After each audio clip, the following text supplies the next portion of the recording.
And he's expressed admiration for the Chinese Communist Party.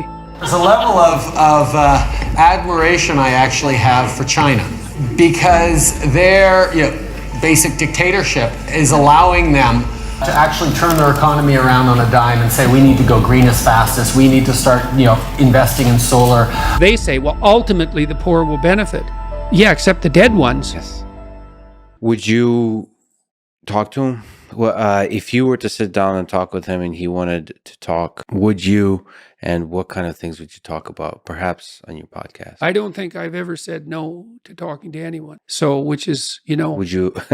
Would that be a first, or would you make that conversation? Do you believe in the power of No, I'd conversation ask in him. those kinds of contexts? No, if he was willing to talk to me, I'd talk, because I'd like to ask him. I have lots of things I'd like to ask him about. I mean, I've had political types in Canada on my podcast and tried to ask them questions. So I'd like to know, Is there and maybe I've got a big part of him wrong. Yes. And I probably do. But my observation has been that every chance he had to retreat from his pharaonic position, let's say, he doubled down. And our parliament is not running for the next year. It's still Zoom in. It's still COVID lockdown parliament for the next year. It's already been fatally compromised, perhaps, by the lockdowns for the last couple of years. And this is parliament we're talking about. There's a kind of paralysis, fear-driven paralysis that also, in part, some of the most brilliant people I know are lost in this paralysis.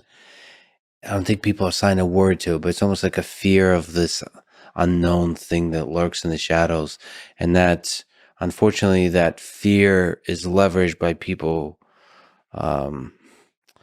that who aren't in academic circles, who aren't faculty or students and so on, are more in administration, and they start to use that fear, which makes me quite uncomfortable. It does lend people in the positions of power who are not good at handling that power to become slowly, day by day, a little bit more corrupt. I was really trying to figure out, the last 2 weeks, thinking this through. It's like, how do you know? Let's say someone asked me a question in the YouTube comment. He said, why can I trust your advice on the environmental front? And I thought, that's a really good question. Okay, let's see if we can figure out the principles by which the advice would be trustworthy. Okay, how do you know it's not trustworthy? Well, one potential response to that would be the claims are not in accordance with the facts. But, facts are tricky things, and it depends on where you look for them. So that's a tough one to get right because, for example, Lomberg's fundamental critics argue about his facts, not just his interpretation of them. So that can't be an unerring guide. And so I thought, well, the facts exactly doesn't work because when it's about everything, there's too many facts. So then how do you determine if someone's a trustworthy guide in the face of the apocalyptic unknown? Because that's really the question. And the answer is, they're not terrified tyrants. I think that's the answer.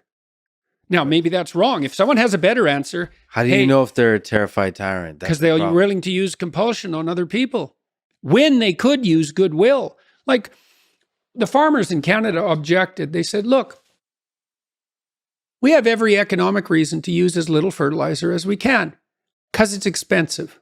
We have satellite maps of where we put the fertilizer. We have cut our fertilizer use so substantially in the last 40 years, you can't believe it, and we grow way more food.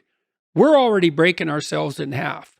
And if you know farmers, especially the ones who still survive, you think those people don't know what they're doing. It's like, yeah, they're pretty damn sophisticated, man. Like, way more sophisticated than our prime minister.